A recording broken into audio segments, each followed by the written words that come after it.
What's up, everybody? We're back for Week 7 of the Buffalo Bills recap this season.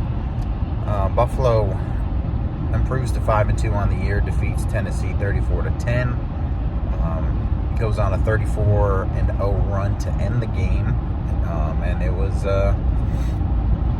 definitely a tale of two halves, and we'll get into it here. To start the game, Buffalo won the toss. They wanted the football. I'm sure a lot of it was, they wanted to show off their new toy, right? They got Amari Cooper this past week. They said he was going to be active. They didn't know how much, he would play or what his role would be, but just the threat of a guy like that out on the field is obviously pretty big. So, they take the ball, third down and like 3 or 4 on the opening drive, go to Cooper, and wouldn't you know, he drops his first pass, and Buffalo has to punt it away and go 3 and out to start the game. They went 3 and out to start the game on their first, I think it was like 4 drives. I mean, it was a dismal performance on offense in the first half for the Bills, and the defensive side wasn't much better coming into this game. Tennessee was going to be without Will Levis. Mason Rudolph was going to start the game for them. Obviously, he has experiences, being a starter in the league, and he definitely did not look like a backup. And I don't know how much of that is Mason Rudolph or how much of that is the Bills, but the first half, he was sharp. They didn't ask him to do a whole lot. Their running game, Tony Pollard, they were very efficient on the ground, moving the ball. Buffalo just didn't have an answer. I mean, they were breaking off, good 6-7 yard chunks every run play, and when they did throw it, Mason wasn't asked to do a whole lot, and Buffalo was trying to sell out and stop the run, and gave up easy passing opportunities for him. So it was just an overall not a good first half for the Bills. Yes, they did end up getting a touchdown there, and in the first half, and went into halftime down 10-7. But it was I don't know if it was just it was a bad game plan coming into the week for Joe Brady, and he was trying to ride it out a little bit longer to see if it would work for him, I guess. I don't know. It just seemed like the first few drives, they were all the same kind of plays. It was run, pass. And, I know coming into the game, Tennessee had the number 1 ranked passing defense, but you've got Josh Allen as your quarterback. Okay? Don't overthink it. That seems to be the Bills thing forever. It seems like they're classic overthinkers, and I don't know if that was the case at all, but that's how it at least came across to me. But down 3 at the half, and they came out in the second half and just played lights out football. Defense did their thing, forced a couple turnovers. Offense, I mean, they were cooking. Finally.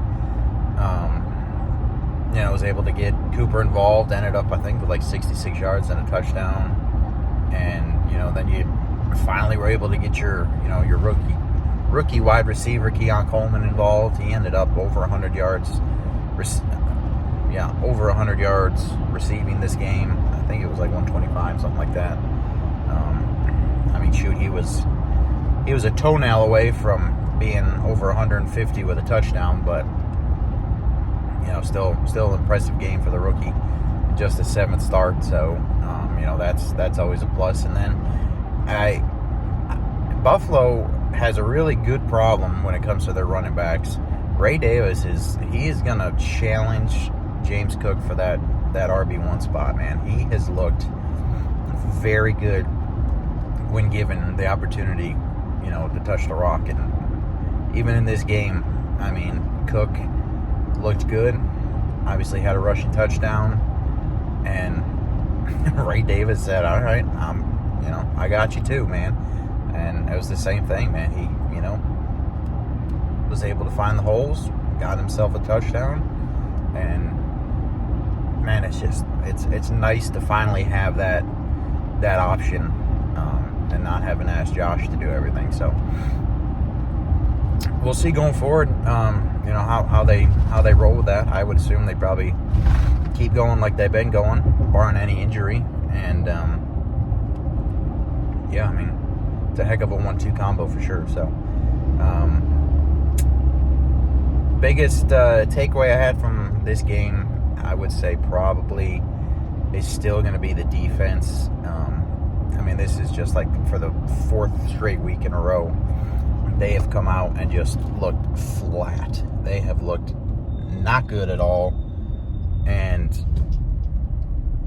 it seems like it takes them a half to wake up and finally realize, hey, we got to stop the other team. And I don't, it's very confusing to me.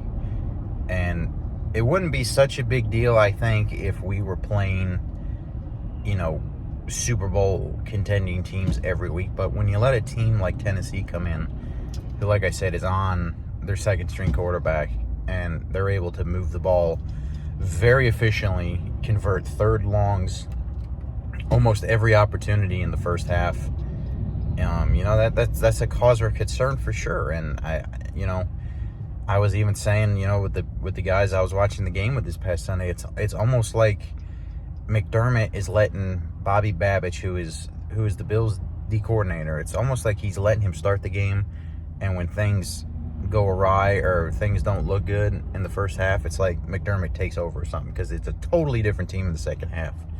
And that just may be my tinfoil hat talking, but something obviously changes, and I don't know. It's good that they're able to adjust and address what the issue is, but going forward, especially with some of the teams we got coming up, like this week we got Seattle coming up, they have a good offense, and if you play them soft like they've been playing these teams, I mean, shoot, Baltimore game's a perfect example.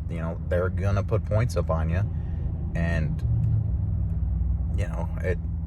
in that Baltimore game, it was just too much to overcome. But it's definitely something they've got to straighten up, especially now that we're rounding into mid-season, and they have a comfortable lead in the division, but Miami's getting their quarterback back. You don't know what you're getting into it, but he's coming back, and I don't know. You definitely just don't want to get cute and I guess cocky at this point in the season. So, but yeah, other than that, offense second half wise looked good. Like I said, they got Cooper involved. He's definitely just a very chill dude, monotone dude, ain't letting his emotions out there. So as long as he shows up and catches the football, man, I don't think anybody cares about none of that flashy stuff that you got with some of the previous receivers of Buffalo. But yeah, I don't really have anything else I can add to the game.